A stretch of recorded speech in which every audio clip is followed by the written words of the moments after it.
Welcome to the Tech Egg. Don't get scrambled. Enjoy the video.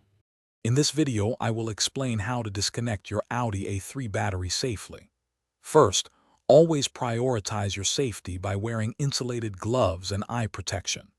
Locate your Audi A3 battery, typically found in the trunk or under the hood. Gather your tools, primarily a 10mm or 13mm wrench, before you begin the disconnection process. Ensure your vehicle is turned off and the parking brake is engaged for maximum safety. Now let's disconnect the negative terminal. This is crucial for safety and preventing electrical shorts. Identify the negative terminal, usually marked with a minus sign and a black cable. Using your 10mm wrench, loosen the nut on the negative terminal clamp. Once loose, carefully slide the cable off the terminal.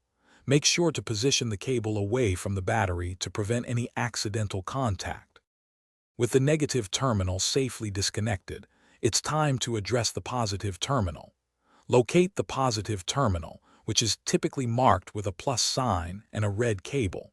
Using your 10mm wrench, loosen the nut on the positive terminal clamp. Once the nut is loose, carefully remove the positive cable from the terminal. Again, ensure this cable is also secured away from the battery to avoid any unintended contact. After both terminals are disconnected, ensure the cables are secured so they cannot accidentally touch the battery posts.